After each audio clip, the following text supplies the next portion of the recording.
Assalamualaikum warahmatullahi wabarakatuh, Bu Min. Waalaikumsalam warahmatullahi wabarakatuh, Pak Heri. Selamat pagi. Bagaimana kabarnya, Bu Min? Alhamdulillah sehat, sehat jasmani, sehat rohani, dan insya Allah sehat ekonomi, Pak Heri. Alhamdulillah, Bu Min ya. Pada hari ini kita mau mengadakan latihan coaching sesuai dengan penerapan modul 2.3.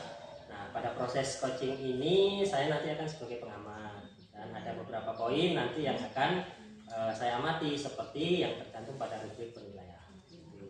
Nah, percakapan tersebut sudah sesuai dengan tahapan tirta, apakah selama kegiatan tersebut itu sesuai dengan tahapan tirta atau belum. Nah, tahapan tirta meliputi apa saja, Bu Min, kira-kira?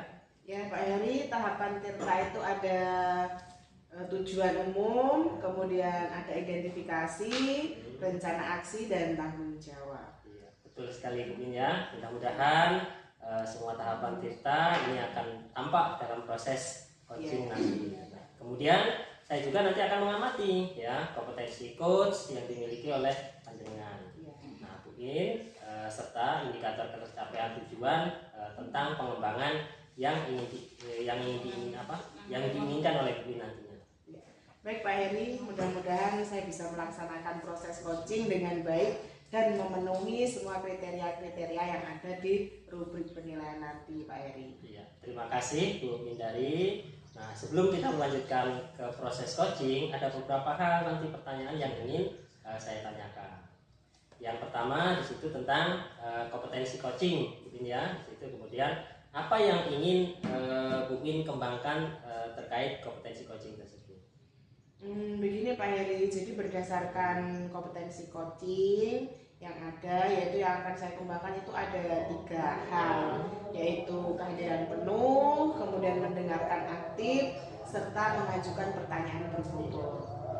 Ya, jadi ada 3 ya kompetensinya ya. Betul, Pak Heri. Yang akan dikembangkan yaitu seperti kehadiran penuh, kemudian mendengarkan aktif, dan mengajukan pertanyaan berbobot. Nah, kemudian dari ketiga kompetensi tersebut, kira-kira nanti kompetensi mana yang akan secara spesifikasi atau secara spesifik yang akan diinginkan oleh Bu Min nanti?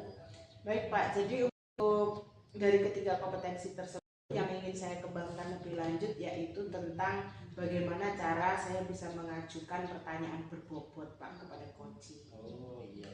Nah, jadi kompetensi mengajukan pertanyaan berbobot ya Bu ya. Iya, Pak. Nah, menurut Bu Min, kira-kira apa indikator ketercapaian kompetensi pada mengajukan pertanyaan berbobot yang mungkin Bu Min inginkan?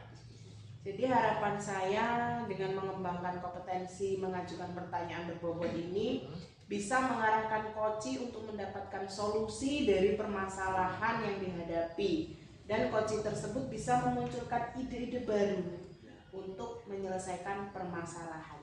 Seperti itu Pak. Iya. Jadi agar memunculkan ide-ide baru dari coach ya Bu ya. Nah, selanjutnya Bu, saya serahkan kepada Bu Min dan nanti mungkin coach sebagai untuk melaksanakan proses coaching. Ya. Terima kasih Pak Heri atas kesempatannya. Selamat pagi Bu Hesti, bagaimana kabarnya? Selamat pagi Bu Win, alhamdulillah kabar saya baik, sehat. Ya, alhamdulillah. Hari ini kita akan melakukan kegiatan coaching ya Bu. Nah, kira-kira ada cerita apa nih hari ini dari Bu Hesti? Sepertinya kok Bu Hesti kayak kurang bersemangat seperti itu. Coba ceritakan ada apa? Iya Bu, saya itu merasakan sebuah keresahan di dalam kelas saya. Siswa di kelas saya ini cenderung tidak bisa diam Bu, dan bikin kegaduhan, terutama anak-anak yang pintar. Ketika saya memberikan materi, semua antusias, namun saat penugasan, anak-anak yang pintar ini kan cepat selesai mengerjakannya. Jadi kalau sudah selesai, langsung bikin ulah, bahkan mengganggu teman lainnya. Berarti dalam penjelasan di kelas Bu Hesti ketika penugasan, anak-anak yang pintar cepat selesai gitu ya Bu ya, dan bikin ulah ya. Dan ulahnya itu seringkali mengganggu temannya yang belum selesai. Nah, Bu Hesti, kira-kira dari percakapan ini apa yang menjadi harapan Bu Hesti? Harapan yang saya inginkan dari coaching hari ini, Bu, saya ingin menemukan sebuah solusi agar siswa saya di kelas itu kembali tenang dan kondusif, Bu. Saya ingin kelas saya menyenangkan dan tidak terjadi kegaduhan, sehingga saya bisa mencapai tujuan dari pembelajaran yang saya lakukan. Jadi begitu ya Bu ya. Menurut Bu Hesti, kira-kira apa yang membuat siswa tersebut membuat gaduh dan mengganggu temannya sehingga telah menjadi gaduh saat penugasan itu, kira-kira apa itu penyebabnya Bu Hesti? Kalau saya amati itu Bu, mungkin penyebabnya itu dari metode pembelajaran yang saya terapkan itu tidak cocok ya Bu ya. Karena saya sebagian besar itu memakai metode ceramah dan presentasi. Sesekali anak saya suruh maju untuk presentasi, sehingga anak yang pandai akan terus maju untuk melakukan presentasi, sementara anak yang kurang mampu itu tidak berani maju, mereka masih malu. Kemudian sehingga dalam penugasan itu anak yang pintar itu cepat selesai mengerjakannya, dan ketika sudah selesai mengerjakan tugas, anak tersebut bukan sehingga mengganggu anak lainnya untuk diajak main. Padahal saya suruh diam kali-kali, tapi tidak bisa diam. Terkadang malah sering keluar dengan alasan mau ke kamar mandi. Kalau tidak begitu, kadang mereka malah saya suruh tidur saja daripada mengganggu teman yang lainnya. Ya, betul Bu. Anak-anak yang pandai memang cepat selesai mengerjakan tugas yang sama.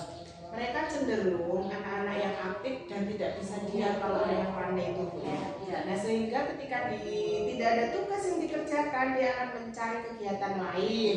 Ya seperti tadi, berulang, mengganggu temannya, kemudian mengajak bermain, atau bahkan sering keluar kelas dengan alasan tertentu. Nah kalau seperti itu Bu Hesti, kira-kira apa yang bisa membuat siswa Bu Hesti itu kembali fokus dan kondusif dalam kegiatan pembelajaran? Kira-kira apa? Ya Bu, kalau menurut saya mungkin saya merubah metode pembelajaran yang saya lakukan di dalam kelas. Misalnya saya akan melakukan kegiatan kelompok atau tim, yang mana di situ sehingga pada saat berkelompok itu tadi semua siswa aktif dan anak yang pintar bisa berbagi kepada teman lainnya. Pada kegiatan ini juga anak yang sudah selesai duluan akan membantu temannya agar bisa menyelesaikan tugasnya. Kemudian misal dalam memberikan tutor sudah selesai, sedangkan anak tersebut masih tidak bisa diam, mungkin saya bisa memberikan pengayaan sebagai pendalaman materi untuk anak tersebut. Iya Bu Hesti, kalau itu saya setuju ya Bu Hesti ya. Karena dengan menggunakan model tutor sebaya itu bisa meminimalisir kegaduhan yang dibuat anak tersebut, sehingga kelas bisa menjadi lebih kondusif. Begitu ya Bu. Nah tadi Bu Hesti mengatakan bahwa menurut pandangan Bu Hesti, anak-anak yang pintar tadi tidak bisa diam. Kira-kira apa yang membuat Bu Hesti berpikiran bahwa anak-anak tersebut tidak bisa diam dan aktif terus? Kenapa itu Bu penyebabnya kira-kira?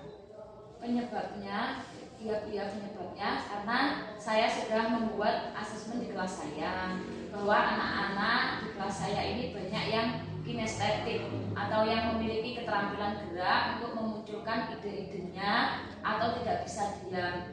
Ketika tidak ada pekerjaan, maka anak ini akan mencari kegiatan lain. Bisa jadi juga mengganggu temannya. Begitu ya Bu ya, betul. Memang anak kinestetik itu cenderung tidak bisa diam ya. Dia harus mencari kegiatan lain ketika pekerjaannya selesai. Jadi kegiatan yang ini nuansa positif tadi ya Bu, teman-teman juga selesaikan. Nah sekarang itu seperti apa sehingga anak-anaknya tidak sama, ada yang cepat selesai duluan dan ada yang sama mengerjakannya. Sebenarnya selama ini pembelajaran yang saya lakukan biasa saja sih Bu. Saya menjelaskan materi, kemudian saya mengadakan diskusi, saya juga memberikan kesempatan anak untuk maju presentasi. Mungkin yang maju presentasi saya tunjuk anak yang pandai saja, sehingga anak yang pandai semakin pandai dan yang tidak pandai jadi takut. Di samping itu saya memberikan soal yang sama dan standar KKU-nya masih lagi sehingga yang pintar selesai dan anak yang pintar justru sangat terlambat. Itu ya Bu ya. Memang betul Bu, kegiatan seperti diskusi dan presentasi sebenarnya sudah baik, namun masih kurang efektif karena yang depan hanya anak yang pandai saja. Namun ketika buat tugas yang ditampilkan di level tengah dan kurang verifikasi levelnya, Ya, Bu.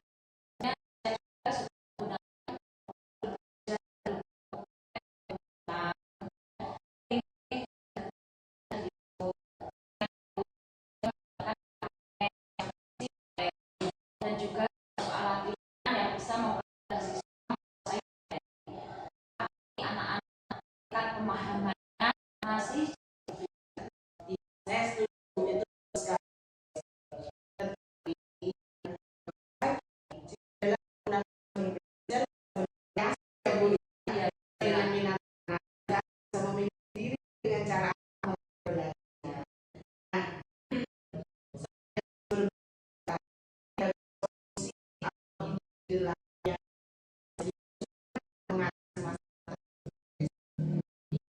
solusinya.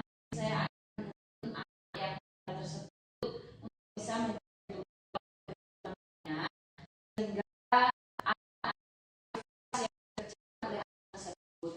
Saya juga akan membuat media pembelajaran yang lebih menarik dan akurat tentunya.